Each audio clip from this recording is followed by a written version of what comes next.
Hello दोस्तों, आज हम देखेंगे आर डी शर्मा के बुक से एक्सरसाइज 3.4 का क्वेश्चन नंबर थर्ड।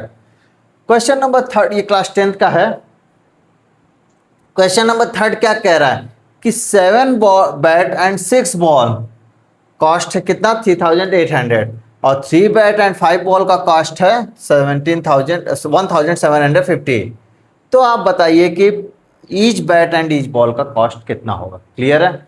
जब भी इस टाइप का क्वेश्चन आए, जब दो तरीके की बात कहे, बैट या बॉल या टेबल या फैन या पेन पेंसिल, इस तरह के कोई भी क्वेश्चन आए, आप वहां पे क्या करेंगे? लेट करेंगे। जब दो तरीके की चीज हो, तुरंत आप यहां पे किसकी बात हो रही है? कॉस्ट की। ठीक है, जब कॉस्ट की बात हो तो यहां पे आप लेट कर लीजिए बैट की cost. Let cost of a bat equals to X and cost of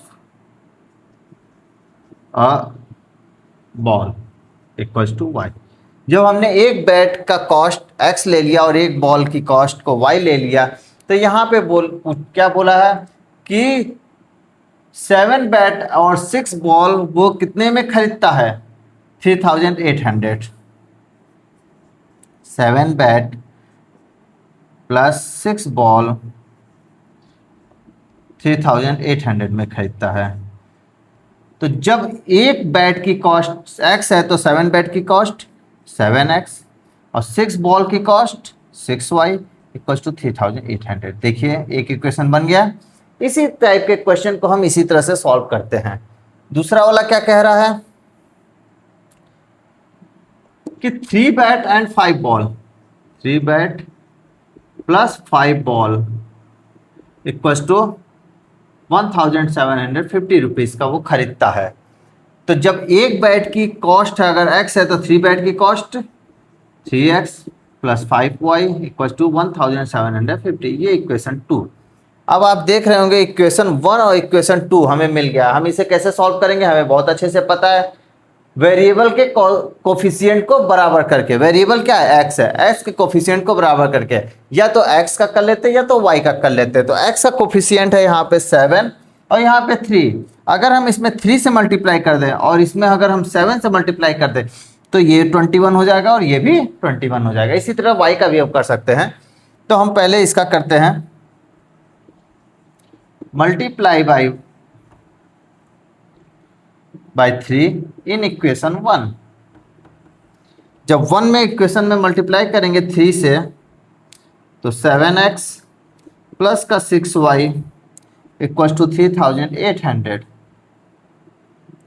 तो 3 7 जा 21x प्लस 6 3 जा 18y इक्वल टू 3 से मल्टीप्लाई करेंगे तो 00, 3 8 जा 24, 3 3 जा 9 1, 3 3 जा 9 10 1 11। ये इक्वेशन थर्ड मान लिया हमने। इसी तरह से हम किसका मल्टीप्लाई करेंगे?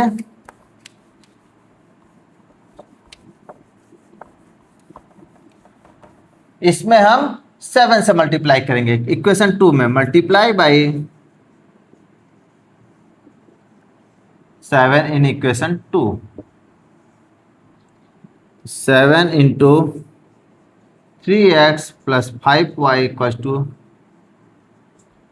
7 3 जा 21x 35y 7 5 जा 35 कैरी 3 7 7 जा 41 7 7 जा 49 50 51 52 कैरी 5 7 7 7 और 5 12। इक्वेशन 4। अब हमारे पास इक्वेशन 4 इक्वेशन 3 में x का जो कोफिशिएंट है वो क्या है? बराबर है। अब इसको हम ऐड करेंगे कि सब्ट्रैक्ट करेंगे? दोनों का साइन कैसा है? सेम है। तो हम क्या करेंगे? सब्ट्रैक्ट करेंगे। Subtract equation 3 from equation 4। तो हम पहले इक्वेशन 4 लिखेंगे, 21x प्लस का 35y इक्वल्स टू 12,250। ये इक्वेशन हमारा 4 हो गया। इक्वेशन थर्ड क्या है? 21x प्लस का 18y इक्वल्स टू 11,400। अब हमें पता है जब हम सब्ट्रैक्ट करते हैं तो नीचे वाले इक्वेशन का साइन क्या होता है, चेंज हो जाता है, प्लस से माइनस, माइनस से प्लस। तो यहाँ सब में प्लस है तो माइनस कर देंगे, ये कट कैंसिल आउट हो जाएगा। 17y इक्वल्स टू 5 0, यहाँ से 8 0 0।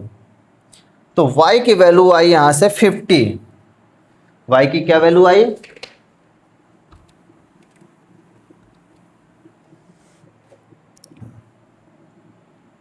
y इक्वल्स टू 850 अपॉन में। अब इस y की वैल्यू को हम किसी भी इक्वेशन में रख देंगे, इक्वेशन 2 में ही रख देते हैं।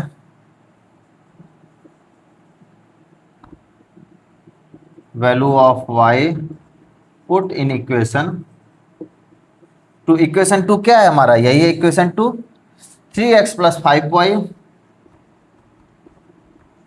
Equals to 1750। y की वैल्यू हम 50 रखते हैं,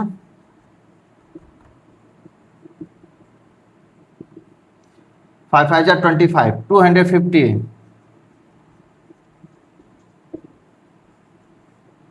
तो यहाँ से x की वैल्यू आई, 3x की वैल्यू आई, 250 माइनस कर देंगे तो यहाँ से 1500। तो x की वैल्यू जब 1500 आई,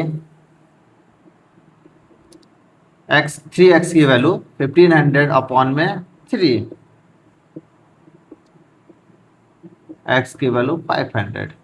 तो यहाँ से हमें क्या पता चला कि जो 1 बैट की कॉस्ट थी वो कितनी थी, 500, क्योंकि हमने क्या माना था, x माना था। तो हमारा रिजल्ट क्या निकल के आया, cost of 1 bat equals to 500 and cost of 1 ball equals to 50। Clear है, ये 50, ये 500। क्लियर हो गया। आई होप आप लोग को बहुत अच्छे से समझ में आया होगा। Thank you guys.